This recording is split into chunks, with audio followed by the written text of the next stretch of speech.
नमस्कार, मी सुवर्णाच fashion club मध्ये तुमचे खूप खूप स्वागत. आज आपण एक छोट्या मुलीचा इरकल साडीचा जो उरलेला कपडा आहे ड्रेस शिवून त्यापासून एक बेबी ड्रेस शिवणार आहोत.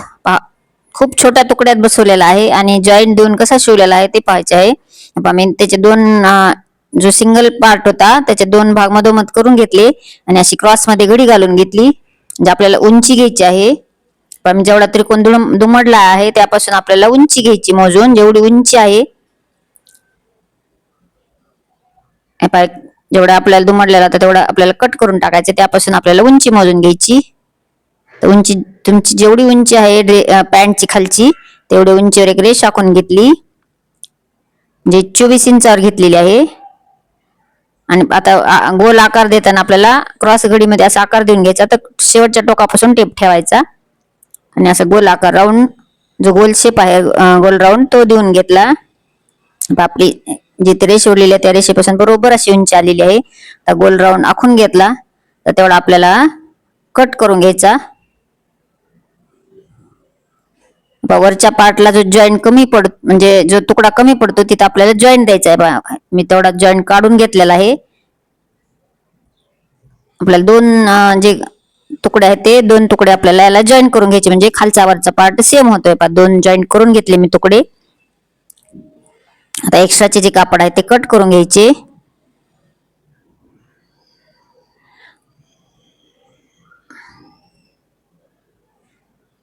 म्हणजे दोन्ही पार्ट आपले आता सेम झालेले आहेत. आता क्रॉस घडी घालून घेतली. तर खालचा जो पार्ट आहे तो तुम्ही असाही ठेवू शकता किंवा कटही करू शकता, पण मी कट करून घेतलेला आहे. तुम्ही असाही ठेवला तरी पॅन्ट सुंदर दिसते. आता खालच्या भागाला म्हणजे आपण खालचा त्रिकोण कट केला होता त्याला टीप मारून घेतली आणि बरोबर अशी क्रॉस मध्ये घडी घालून घेऊन मध्ये सेंटर काढून घेतला. तो सेंटर काढल्यानंतर आपल्याला आता घडी कशी घालायची ते पाहूया. एक एक सिंगल सुट्टा पार्ट करूया. एक भाग जो प्लेन जिकडे काठ नाहीये त्या काठापासून आपल्याला एकदम बरोबर सेंटर केलेला आहे तिथपर्यंत घडी घालून घ्यायची. आणि दुसरा जो त्याच्या समोरील भाग आहे तो असं मी जसा व्हिडिओ दाखवलेला आहे त्याप्रमाणे सेंटरला बरोबर घडी ठेवली आणि दुसरा काठाचा जो पार्ट आहे तुम्ही जसे व्हिडिओ दाखवलेला त्याप्रमाणे ठेवून घ्यायचे. आणि मधले अंतर चेक करूया. 1.5 किंवा 2 इंचाचे अंतर आले पाहिजे. हे 1.5 इंचाचे अंतर आहे. आता दुसराही पार्ट त्याच पद्धतीने करून घ्यायचा. बरोबर सेंटर पर्यंत म्हणजे जिकडे काठ नाही तो भाग ठेवून घ्यायचा बरोबर सेंटरला. आणि काठाचा पार्ट आपण जसा पहिला तयार केलेला आहे त्याच पद्धतीने ठेवून घेऊन दोन्ही जे अंतर आहे ते सेम आले पाहिजे. 1.5 किंवा 2 इंचाचे दोन्ही पार्ट तयार झालेले आहेत. आता आपल्याला याला टाचणी लावून घेतली, म्हणजे आपल्याला जो जे आकार असतो तो कट करायचा आहे, म्हणजे सीटचा आकार कट करायचा आहे. एकावर एक असे व्यवस्थित ठेवून घ्यायचे.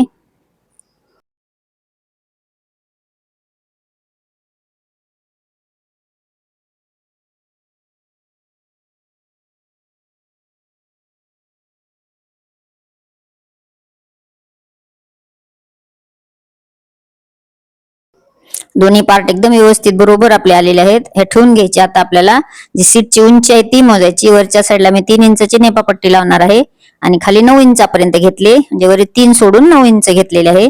आणि आपण जे आकार असा देऊन घेतला.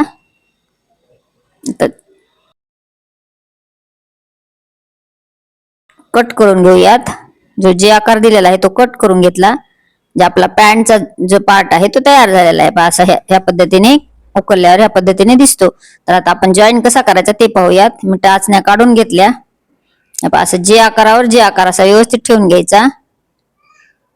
समोरासमोर ठेवून दाखवते कसं आलेलं आहे ह्या पद्धतीने. आता दोन्ही भाग बरोबर ठेवायचे, धरायचे आणि जो गोल राऊंड आहे तो शिवून घ्यायचा, शिलाई करून घ्यायची. गोल राऊंडला शिलाई करून घेतली. दोन्ही पॅन्टचे जे आकार आहेत ते जॉईन करून झाले, म्हणजे जे पॅन्टचा मधला भाग तयार झाला. आता आपला पाय तयार करायचा. पाय तयार करण्यासाठी जिकडं प्लेन भाग होता खालचा जो प्लेन भाग आहे त्याला अशी एक टीप मारून घ्यायची. दोन्ही प्लेन भागाला अशा टीप मारून घ्यायची. दोन्ही साईडला प्लेन भागाला टीप मारून झाली. आता आपण पाय तयार करूयात. प्लेन भाग जो आहे एकदम सेंटरला आपण जी निशाणी केलेली आहे तिथपर्यंत ठेवून घ्यायचा आणि काठाचा भाग आपण जे 1.5 इंच किंवा 2 इंच जे मार्जिन सोडलेले असते तिथपर्यंत ठेवून घ्यायचा आणि असे दोन्ही पार्ट ह्या पद्धतीने तयार करून टीप मारून घ्यायची. एक पाय तयार आपण जॉईन करून घेतला, म्हणजे ठेवून घेतलेला आहे. आता एक निशाणी करून घेऊया. जॉईन करण्यासाठी एक निशाणी करून घेऊया, म्हणजे आपल्याला जे मशीनवर जी शिलाई करायची आहे ते एकदम बरोबर आणि परफेक्ट अशी येते. ह्या पद्धतीने असं ठेवून घ्यायचा. दुसराही पायाचा पार्ट त्याच पद्धतीने तयार करून घ्यायचा. असं व्यवस्थित ठेवून घेऊन याला निशाणी करायची, म्हणजे आपल्याला मशीनवर जी शिलाई मारायची ते एकदम व्यवस्थित आणि परफेक्ट अशी येते.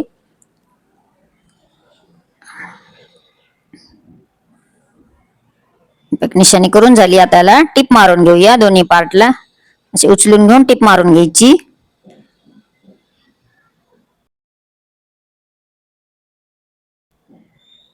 मी टिप मारून झालेली आहे, म्हणजे आपले दोन्ही पाय जे आहेत ते तयार झाले. हा एक पाय झाला आणि हा दुसरा पाय तयार झाला. आता ह्याला नेपापट्टी लावायची आहे. तर मी साईडला जे कमरेच्या दोन्ही साईडला अशा प्लेट मारून घेणार आहे. आपण जेवढी कंबर आहे त्याच्यापेक्षा एक 4 ते 5 इंच जास्त ठेवायची आणि टिप मारून घ्यायची, कारण आपण याला इलास्टिक लावणार आहोत. ते पहा टिप मारून झालेली आहे. प्लेटा मारून घेतलेल्या आहेत. आता ह्याला नेपापट्टी लावायची आहे. नेपापट्टी लावण्यासाठी मी वरच्या साईडने 1 इंचाची पट्टी दुमडून नेफा तयार करून घेतलेला आहे,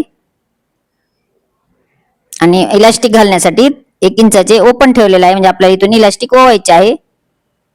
त्या पद्धतीने अशी पूर्ण गोल राऊंडला नेपापट्टी ठेवून नेपा जॉईन करून घ्यायचा.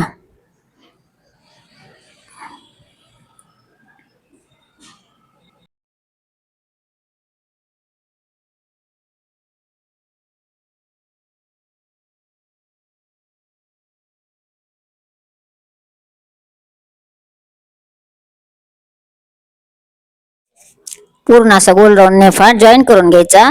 नेफा जॉईन करून झाला. पहा खूप सुंदर अशी पॅन्ट जी आहे ती तयार झालेली आहे. आता याचा वरचा जो टॉप आहे तो टॉप पाहूया. टॉप साठी मी अस्तर ची कटिंग करूया. अशी डबल घडी घालून घेतली आणि समोरच्या साईडला 1 ते 1.5 इंचाचे कापड सोडून द्यायचे. 1 इंचाचे कापड सोडलेले आहे. आता उंची घ्यायची. जेवढी उंची आहे त्याच्यामध्ये 1 इंचाचे शिलाई मार्जिन सोडलेले आहे, कारण ह्याला आपल्याला खाली फ्रिल घ्यायची आहे, त्यामुळे उंची थोडी कमीच घ्यायची, कारण फ्रिल लावायची आहे खालच्या साईडला. उंची कट करून झाली. आता आपल्याला गळारुंदीचे माप टाकायचे. गळारुंदी आपण जिकडून कापड दुमडलेले आहे जे खालच्या साईडला ओपन भाग आहे आणि वरची जे मी माप टाकत आहे ते अखंड भाग आहे, तिकडून मी 2 इंचाचे गळारुंदी घेऊन आणि खालच्या साईडला 3 इंच घेऊन एक चौकोन बॉक्स आखला. दुसरा बॉक्स आहे तो मागच्या गळ्यासाठी आहे. म्हणजे पहिला बॉक्स छोटा बॉक्स आहे तो मागचा गळा आणि मोठा बॉक्स आहे तो पुढचा गळा आहे. आता शोल्डर घेतले 5 इंचाचे, मोंढा घ्यायचा 5 इंचाचा आणि आर्महोलचा आकार देऊन घेतला.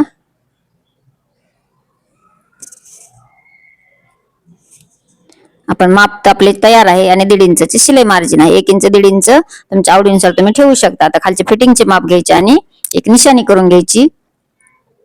मोंढ्यापर्यंत निशाणी करून घेतली. आता जशी आखली आहे त्या पद्धतीने कट करून घ्या. मोंढा कट करून घेतला. आता वरचा भाग जो आहे तो 4 भाग मी कट करणार आहे, म्हणजे मागचा गळा तयार झाला. आता एकच उचलायचा, म्हणजे आपण जी काच बटन पट्टी जी सोडलेली आहे 1.5 इंचाची 1 इंचाची जी काही तुम्ही सोडली असेल ती तेवढ्या तिथे चुटके मारून घेतले, म्हणजे आपल्याला पार्ट लक्षात येतो. आता हा गळा झाला. पुढचा गळा कट करून घेतला. जे आपले दोन्ही पार्ट एकदम तयार झालेले आहेत. खालच्या साईडला फिटिंगच्या मापाने क्रॉस कट करून घेतले. हे पहा हे झाला मागचा पार्ट. हे काच बटन पट्टी दुमडण्यासाठी जे कापड आहे ते आणि हा पुढचा पार्ट. आता आपण मेन फॅब्रिक कट करूया. मेन फॅब्रिक हे जे आपण अस्तर कट केलेले तेच ठेवून कट करून घ्यायचे.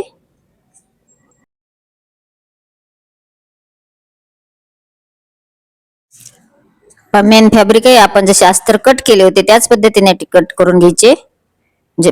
जसे अस्तर बरोबर अस्तर जे आहे ते मेन फॅब्रिक वर ठेवून कट करून घेतले. थोडे एक्स्ट्रा सोडलेले आहे. आपण अस्तर जॉईन केल्यानंतर एक्स्ट्राचे कापड आहे ते कट करून घेणार आहे.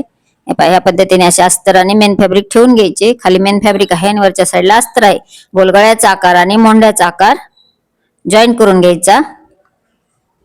दोन्ही पार्टला गळ्याचा मोंढ्याचा आकार असा जॉईन करून घ्यायचा. जॉईन करून झालेले आहे. आता एक्स्ट्राचा जो पार्ट आहे तो कट करून घ्यायचा. गळ्याचा आणि मोंड्याचा, म्हणजे आपण गळा कट केलेला नव्हता ना, त्याच्यामुळे आपण कट करून घ्यायचा आणि छोटे छोटे कट्स मारायचे मोंड्याच्या साईडला आणि गळ्याच्या साईडला, म्हणजे जी फिनिशिंग आहे ते एकदम व्यवस्थित येते. दोन्ही पार्ट आपण कट करून घेतले. तिन्ही पार्ट ह्याच पद्धतीने करायचे आहेत. छोटे छोटे कट्स मारले. आता ह्या भागाला पलटी मारायची, म्हणजे आतील भाग बाहेर काढून घ्यायचा. पण आपण ह्याला स्लीव्ह बसवणार नाहीत, स्लीवलेस केलेला आहे. ह्या पद्धतीने ह्याला तुम्ही दाबटिपही मारू शकता किंवा तुम्ही प्रेस करून घेतले तरीही चालते. ह्या पद्धतीने आम्ही दाबटिप मारून घेतलेली आहे. ह्या पद्धतीने तिन्ही पार्टला ह्याच पद्धतीने दाबटिप मारून घेऊन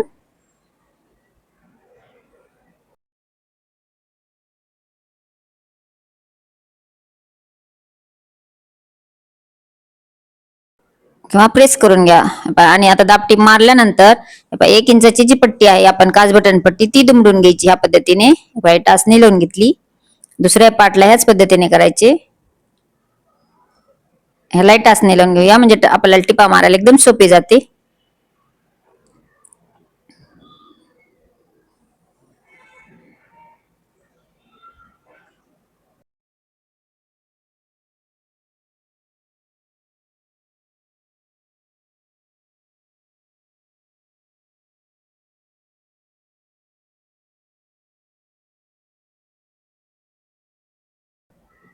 तर तिन्ही चारही साईडने आपल्याला टिप मारून घ्यायची. तिन्ही पार्टला ह्याच पद्धतीने करायचे. टिपा मारून झालेल्या आहेत आणि काच बटन पट्टी दुमडून झाली. पूर्ण पार्ट आपला वरची जी बॉडी आहे ते तयार झालेली आहे. आता आपल्याला फ्रिल तयार करायचे आहे. मी जेवढे माझ्याकडे काठाचा भाग उरलेला होता ते जॉईन करून घेतलेला आहे आणि पट्टी तयार करून घेतली. सरळ पट्टी कट करून घ्या. एक्स्ट्राचे जे काठ होते ते जॉईन केलेले आहे.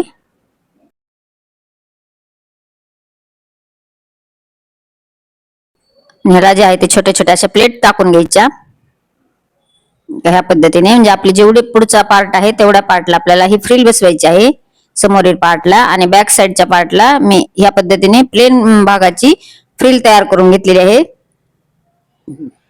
तर दोन्ही पार्ट आपण तयार करून घ्यायचे. त्याआधी अजून एक छोटा काठ उरला होता, त्यालाही मी जॉईंट देऊन तुकडे जॉईन करून करून मी अशी पट्टी तयार केली आणि ह्या पद्धतीने दोन्ही साईडला दुमडून ह्या पद्धतीने समोरच्या साईडला लावून घेतली. आता काठची फ्रिल तयार केलेली आहे. आता ही ह्याच्यावर ठेवून घेऊन अशी लावून घ्यायची. म्हणजे वरची पट्टी जॉईन करायची आधी आणि मग फ्रिल लावायची आणि बॅक साईडला ही प्लेन फ्रिल लावून घ्यायची. ह्या पद्धतीने दोन्ही पार्टला मी फ्रिल लावून घेतली आणि समोरची पट्टी लावून जॉईन करून घेतली. आता आपण जी फिटिंगची टिप आहे ते मारू. यावरचे शोल्डर जॉईन करायचे, दोन्ही साईडचे शोल्डर जॉईन करायचे आणि साईडची जी फिटिंगची टिप आहे ती जॉईन करायची. जॉईन करून झाले. दोन्ही साईडचे वरचे शोल्डर आणि साईडची फिटिंग जॉईन करून झाली. हा किती सुंदर असा ड्रेस तयार झाला. तुम्हाला जर आवडला असेल, थोडा जर युजफुल वाटला तर एक लाईक करा. चॅनल नवीन असाल तर सबस्क्राईब करा. संपूर्ण व्हिडिओ पाहिल्याबद्दल धन्यवाद. भेटूयात नेक्स्ट व्हिडिओ मध्ये. Bye bye. श्री स्वामी समर्थ.